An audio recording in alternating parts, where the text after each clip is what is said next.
우리 모두 일어서서 함께 주님의 말씀을 읽도록 하겠습니다.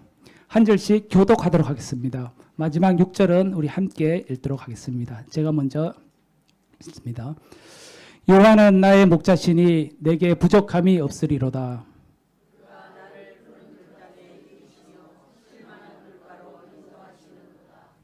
내 영혼을 소생시키시고 자기 이름을 위하여 의의 길로 인도하시는도다.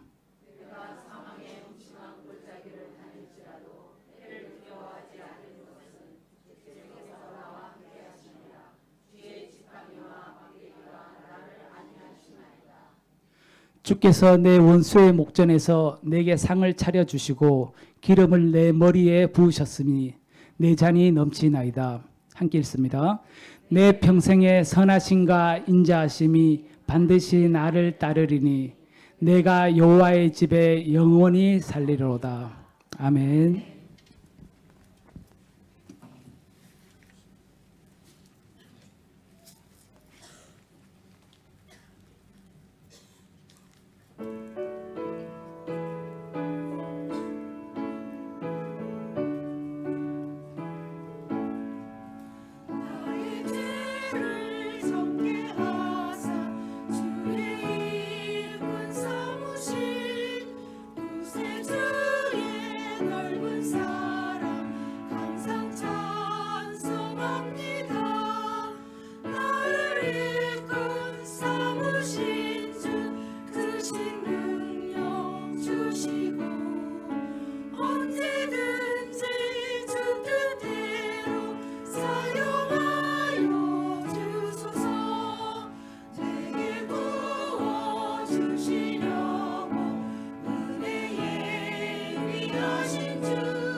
귀한 찬양 감사드립니다.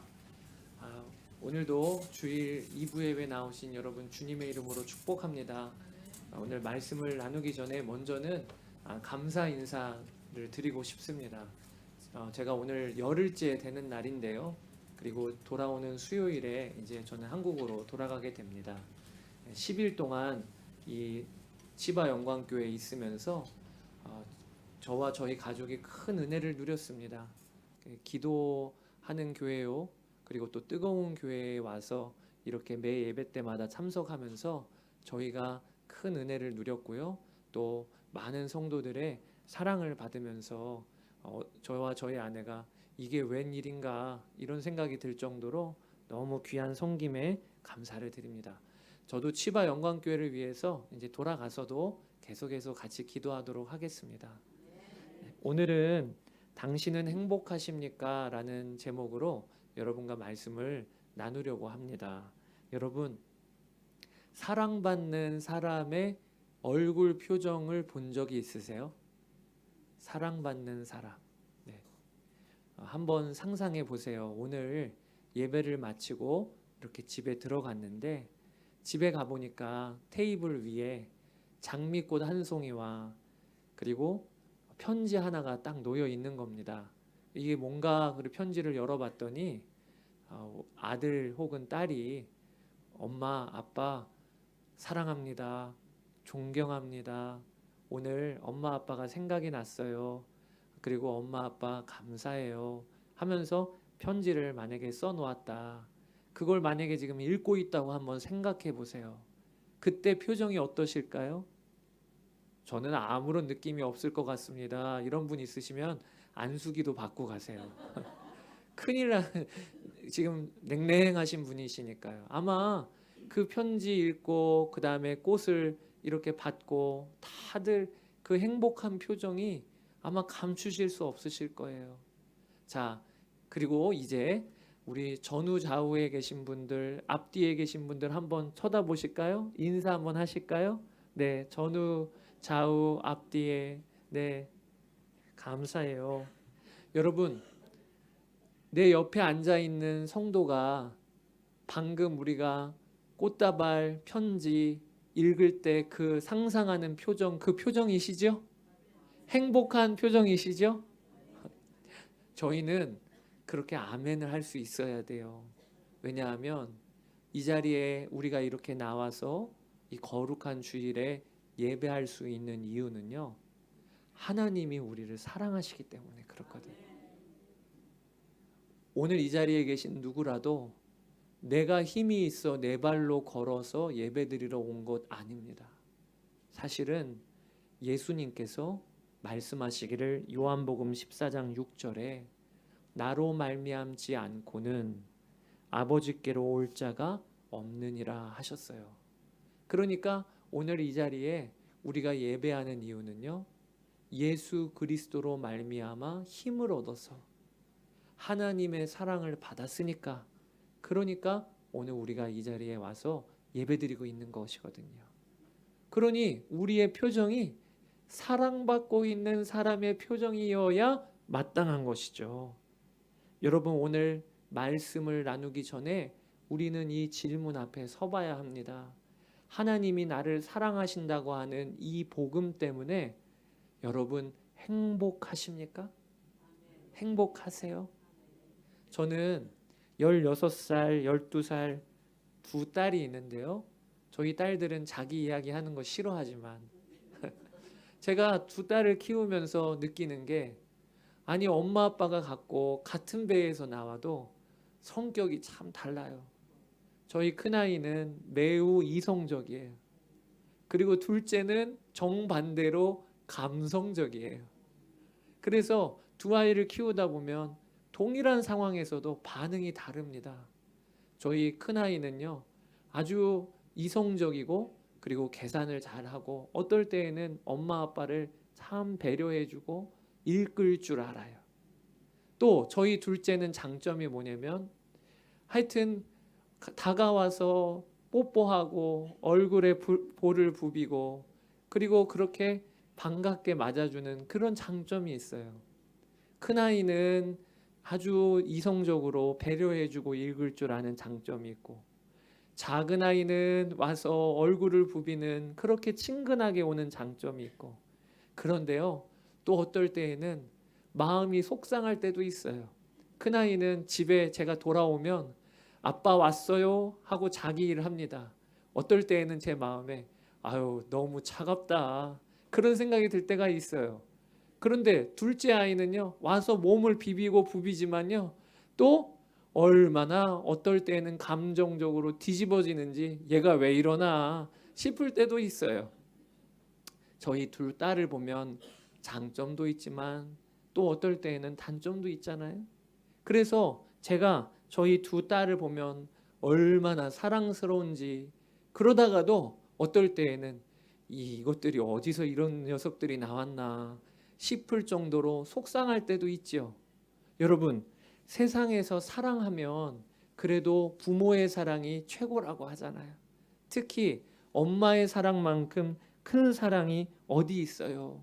그런데 그 부모의 사랑, 엄마의 사랑도 자연스럽게 되는 게 아니에요. 저희가 다 비밀이 있죠. 어떤 비밀이 있냐? 자녀가 예쁜 짓 하면 더 사랑스럽고요.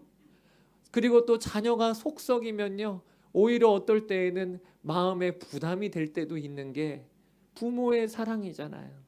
그런데 하나님의 사랑은요, 이와는 완전히 다르세요. 우리는 우리의 믿음이 커지면 하나님도 우리를 더 사랑하실 거라고 생각해요. 또 묵상이 깊어지고 말씀을 많이 읽고 기도를 오래 하면 하나님의 사랑도 깊어질 것이라고 생각합니다.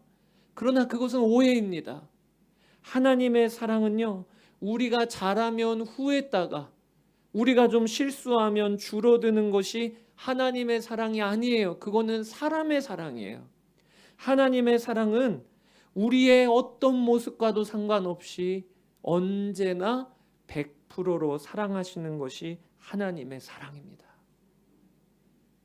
여러분은 원수가 있으세요? 원수. 저희의 삶에 어떤 사람이 꼴 보기 싫을 때도 있죠.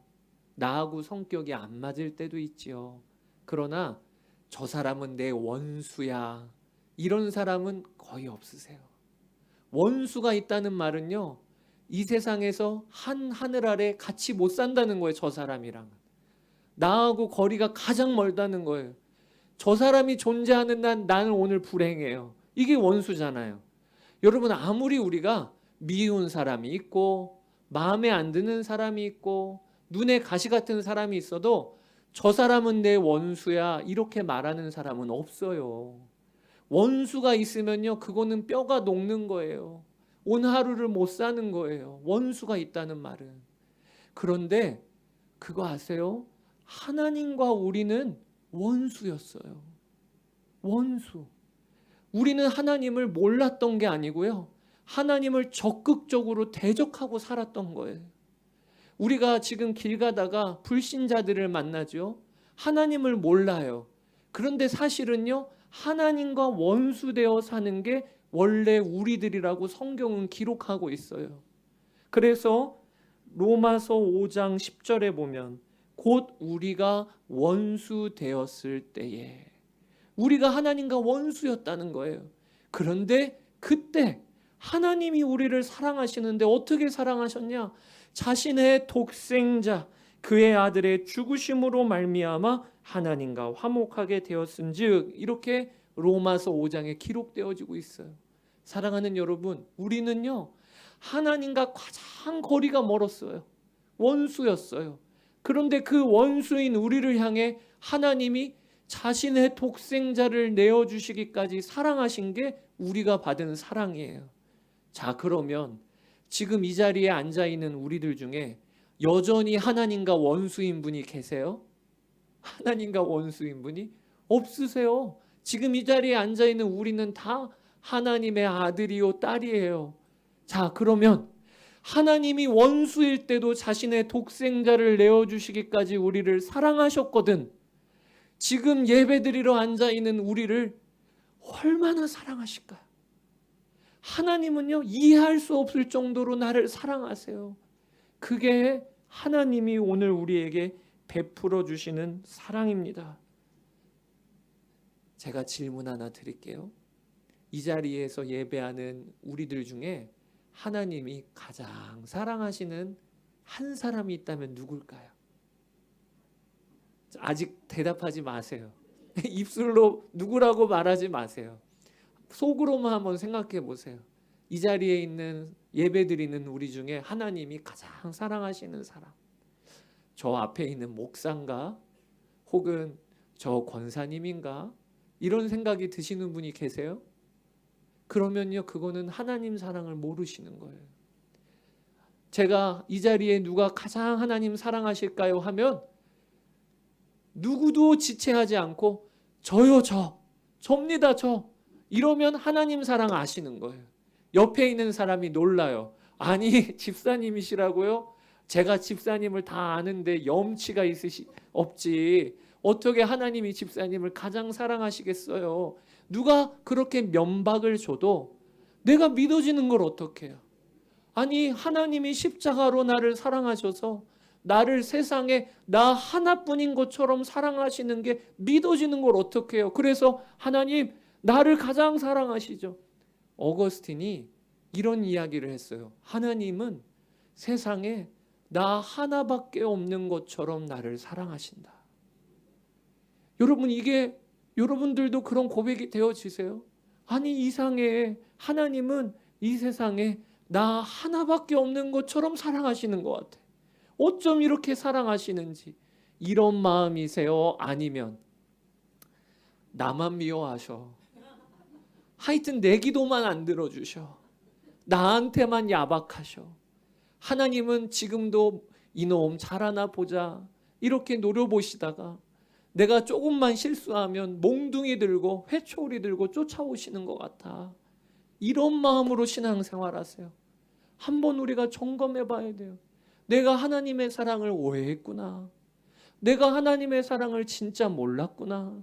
이런 경우가 얼마나 많은지 여러분 말씀대로 믿으셔야 돼요. 말씀대로. 하나님은 지금 우리를 얼마나 사랑하시느냐? 나를 보시며 그저 기뻐서 잠잠히 나를 보시고 사랑하시고 즐거이 부르며 기뻐하시는도다. 이게 스바냐서 3장 17절이에요. 제가 한번 읽어드릴게요. 너의 하나님 여호와가 너희 가운데 계시니 그는 구원을 베푸실 전능자이시라.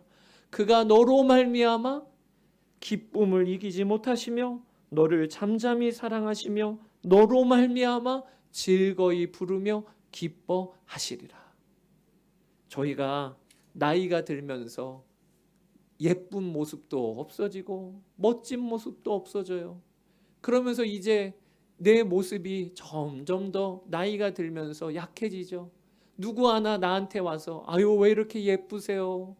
누구 하나 나를 보면서 막 춤을 추는 사람이 없어요 이제는. 그런데 하나님은 그렇게 하신다는 거예요. 하나님은 이 자리에 와 계신 한 분 한 분을 보면서 잠잠히 사랑하시며 즐거이 부르며 기뻐하시리로다. 이게 하나님이 오늘 예배드리러 나온 우리를 사랑하시는 거예요. 이 하나님의 사랑을 알면 놀라운 일이 벌어집니다. 그게 무엇이냐면 그러면 행복해지는 거예요.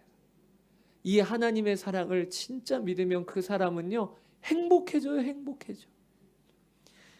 여러분, 행복은 다른 곳에서 오는 게 아닙니다. 행복은요 하나님의 사랑을 알고 믿는 데서부터 출발하는 거예요. 다윗은 그것을 알았어요. 그래서 다윗은 왕이 되기 전에 사울 왕으로부터 개처럼 쫓김을 당하는 신세였습니다. 그래서 그는 광야를 전전긍긍하면서 매일매일 사망의 위협에서 도망쳐 살아야 했었어요. 그런데 그때 지은 시가 시편 23편 말씀입니다. 그때 뭐라고 고백하고 있냐? 여호와는 나의 목자시니 내게 부족함이 없으리로다. 아니 뭐가 부족한 게 왜 없어요? 지금 부족한 거 투성이에요. 다윗은 지금 광야에서 뭐 하나 어디에서 자야 될지도 모르고 지금 한 나라의 왕이 자기를 죽이려고 쫓아오고 있습니다. 그러니 얼마나 부족하겠어요. 그런데 그의 고백은 내게 부족함이 없으리로다. 그 이유가 뭔가? 하나님이 나를 사랑하셔서 나를 돌보시는 걸 그가 진짜 알고 믿었던 거예요. 4절에 내가 사망의 음침한 골짜기로 다닐지라도 해를 두려워하지 않을 것은 주께서 나와 함께 하심이라. 주의 지팡이와 막대기가 나를 안위하시나이다. 그러니까 다윗은요 행복의 조건은 딱 하나였어요. 그게 무엇이냐? 왕궁에서 평안하게 거닐 때가 아니고 광야에서 도망을 다닐 때에도 하나님이 나를 사랑하시면 그러면 나는 충분해요. 그러면 나는 행복해요. 그래서 5절에 주께서 내 원수의 목전에서 내게 상을 차려주시고 기름을 내 머리에 부으셨으니 내 잔이 넘치나이다. 아멘. 이게 오늘 우리의 고백이 되기를 축복합니다. 여러분 시편 23편 말씀은 뭐 한국이나 아마 일본에 계신 우리 성도님들 다 좋아하는 시편이실 거예요. 아마 꼽으라고 한다면 시편 23편 말씀 다 꼽으실 거예요. 그런데 이 시편 23편이 우리에게 왜 이렇게 인기가 많은 겁니까? 식구가 너무 아름다워서 그런가요? 여호와는 나의 목자시니 내게 부족함, 어쩜 이렇게 시를 잘 썼지? 이래서 그런가요? 아니에요. 다윗의 믿음이 너무 귀하니까 그런 거예요. 광야에서 쫓겨다녔음에도 불구하고 내 잔이 넘치나이다라고 고백했던 그 믿음, 하나님이 나의 목자가 되시니까 행복하다고 그렇게 고백했던 그 믿음이 너무 귀하니까, 그러니까 이 시편 23편이 귀한 거예요. 여러분, 돈이 우리에게 행복을 주는 게 아니에요. 건강이 우리에게 행복을 주는 게 아닙니다. 행복은 예수 그리스도가 나를 사랑하셔서 나와 함께 계신 것이 믿어지니까 행복한 거예요. 우리가 하나님 나라 이제 다 가실 거예요. 다 가실 거죠? 하나님 나라 가면 하나님 나라에서 이제 베드로도 만나고 사도 바울도 만나고 다 만날 겁니다. 그런데 베드로 만났는데 베드로가 어떻게 죽었냐면 십자가에서 거꾸로 매달려 죽었어요. 그 베드로 만나서 이렇게 물어보시는 분 계실까요? 아이고 불쌍한 베드로, 십자가에서 거꾸로 매달렸을 때 피가 거꾸로 쏠렸겠네요. 얼마나 고통스러우셨어요. 이렇게 베드로한테 인사 건네실 분 계실까요? 바울은요, 목이 잘려 순교를 당했어요. 그러면 바울 만나셔서 어휴 불쌍한 바울, 목이 잘려 순교를 당했으니 어떡해요? 이렇게 인사하실 분이 계시겠어요? 아마 다 이렇게 인사할 거예요. 얼마나 행복하세요? 바울한테도 얼마나 복되세요? 이렇게 이야기할 거예요. 여러분, 하나님 나라가 눈이 열리면요, 행복의 기준이 다 달라지는 거예요. 다 달라지는 거예요. 십자가에서 거꾸로 매달려도 행복한 사람이에요. 목이 잘려 순교를 당해도 행복한 사람이에요. 왜요? 하나님의 나라가 보이니까요. 하나님이 나를 사랑하시는 게 믿어지면요, 고백이 다 달라지는 거예요. 보는 눈이 다 달라지는 거예요. 이게 바로 잡혀야 신앙생활 할 수 있는 거예요. 내가 오늘 이 자리에 와서 행복한 자이니까 내가 오늘도 주님을 따라가는 거지. 주님 따라가는 삶은 힘든데 고된데 물론 고난이 있어요. 고통이 있어요. 그러나 그것을 덮는 행복이 우리에게 있는 거예요. 그러니까 예수님 믿는 거예요. 그러니까 주님 따라가는 거예요. 이 믿음이 오늘 우리 예배하는 우리의 믿음이 되기를 축복합니다. 제가 아는 한 아이가 있습니다. 근데 그 아이는 아버지가 하시던 사업이 하루아침에 망했어요. 그래서 집안에 있는 모든 물건들 압류당하고 뭐 하나 건지지 못하고 몸만 추운 겨울에 바깥의 길거리로 쫓겨나게 됐습니다. 그 아이가 초등학교 4학년일 때, 오빠가 중학교일 때 엄마 아빠가 같이 길거리에 쫓겨난 거예요. 너무 사정이 딱하니까 아는 성도가 아유 우리 빈 사무실이라도 이 겨울에 들어와서 쓰세요. 그래서 그 추운 겨울에 침대 하나 없고 가구 하나 없는 빈 사무실에서 내 가족이 겨울을 보내야 했어요.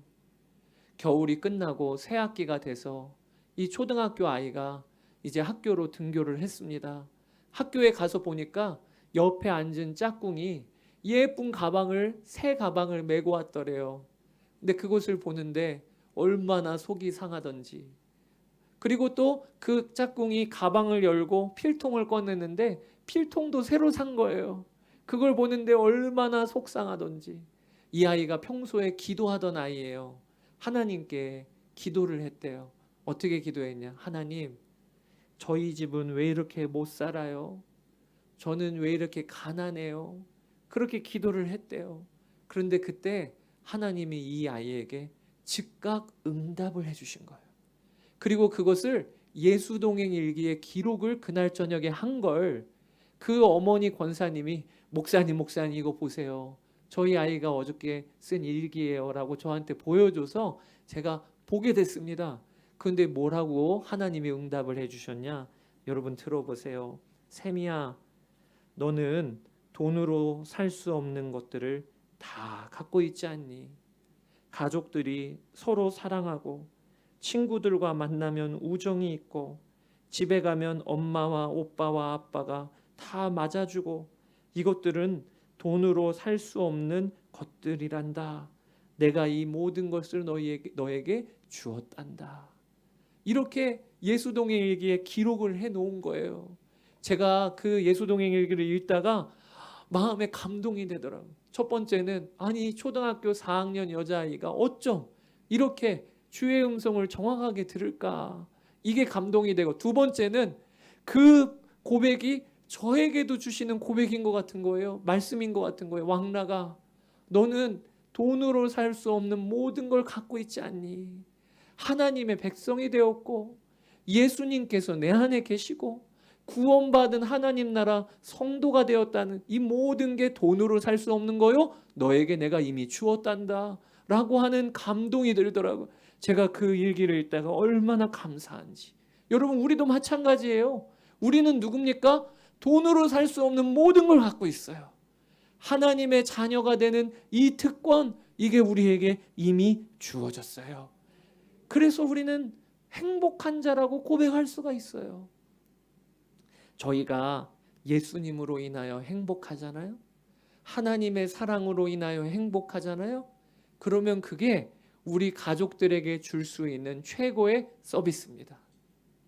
제가 집에 사역을 마치고 들어가면 저희 집에 피아노가 있는데 저희 아내가 피아노를 치면서 찬양을 부르고 있어요. 그러면 제가 문을 열고 들어가자마자 피아노 찬양 소리가 들리잖아요. 그러면 들어가자마자 제 마음이 놓여요. 야, 행복하다. 오늘 집에 들어가서 평안히 쉬겠다. 왜냐하면 저희 아내가 지금 충만한 거예요. 예수님으로 인하여 충만한 거예요. 그러면 제가 들어가서 마음이 놓여요. 오늘 저녁에 쉬겠다. 그런데 문을 열고 들어갔는데 저희 두 딸과 아내가 막 싸우는 소리가 들려요. 그러면 제 마음에 오늘 저녁 쉬기는 글렀다.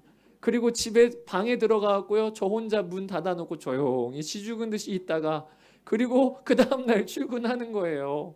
여러분, 우리가요 오해하는 게 있어요. 가족들한테 생일 선물 꼬박꼬박 챙겨주고 남편은 돈 잘 벌어오고 아내는 맛있는 음식 섬기고 이러면 행복한 게 아니에요.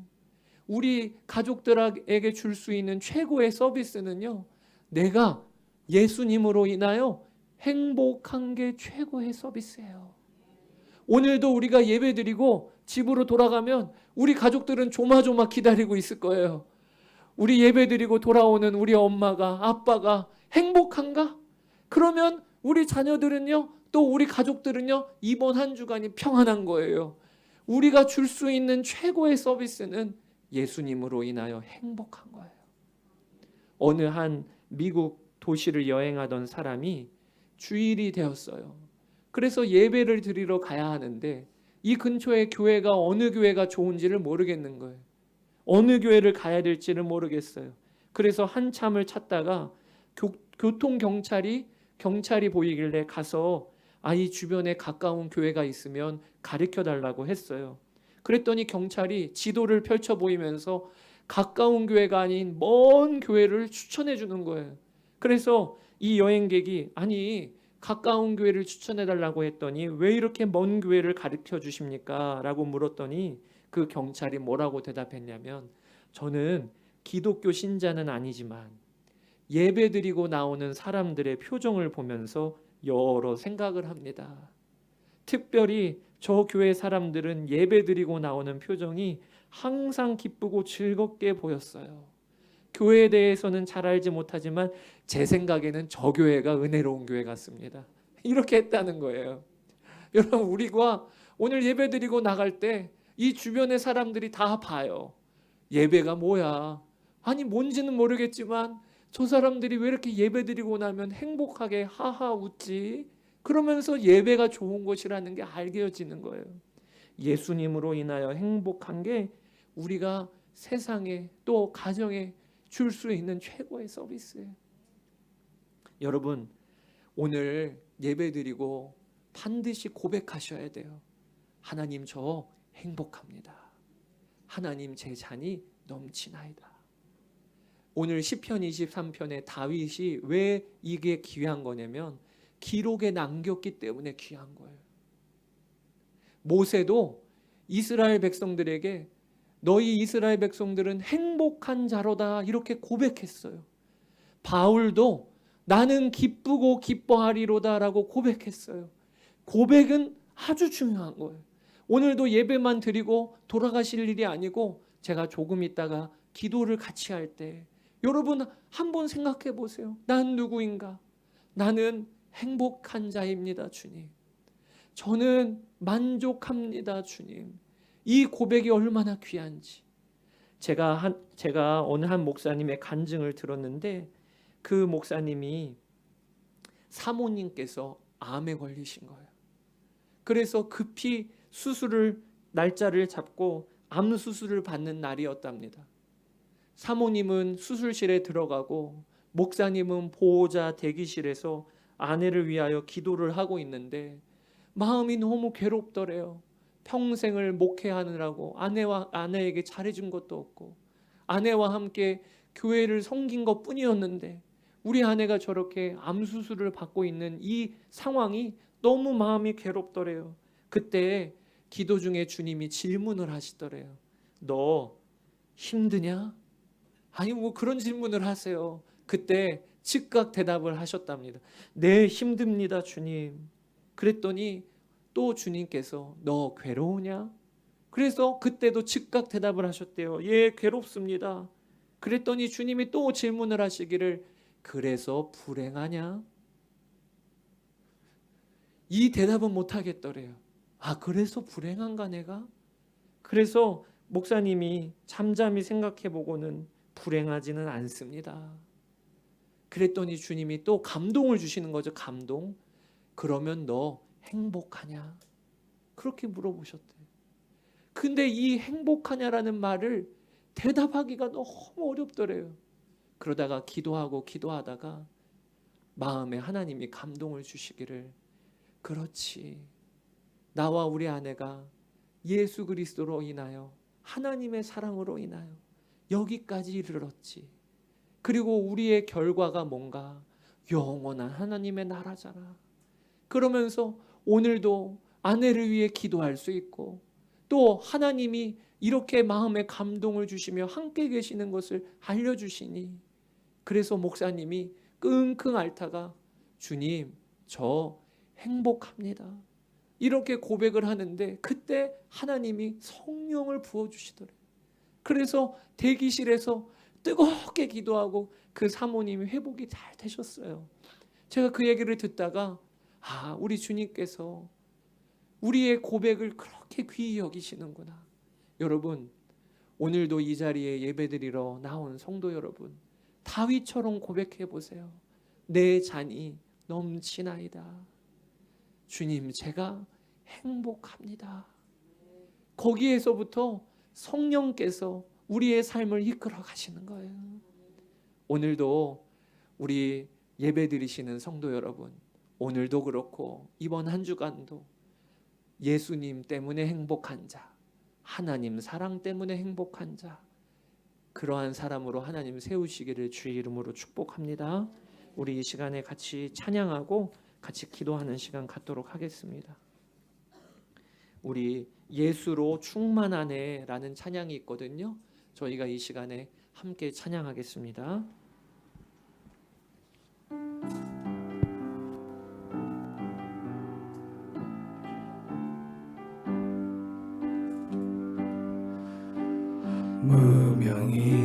무명이어도 공허하지 않는 것은 예수 안에 난 만족함이라.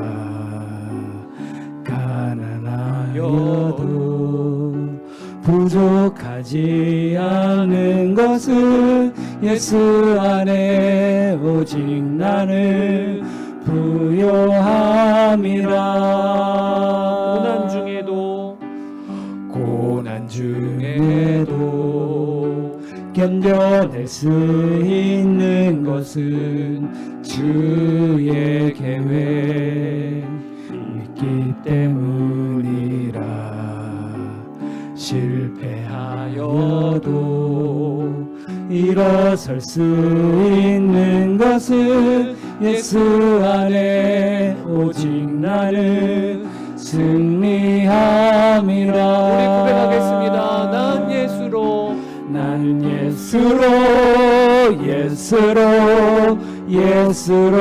충만하네. 난 예수로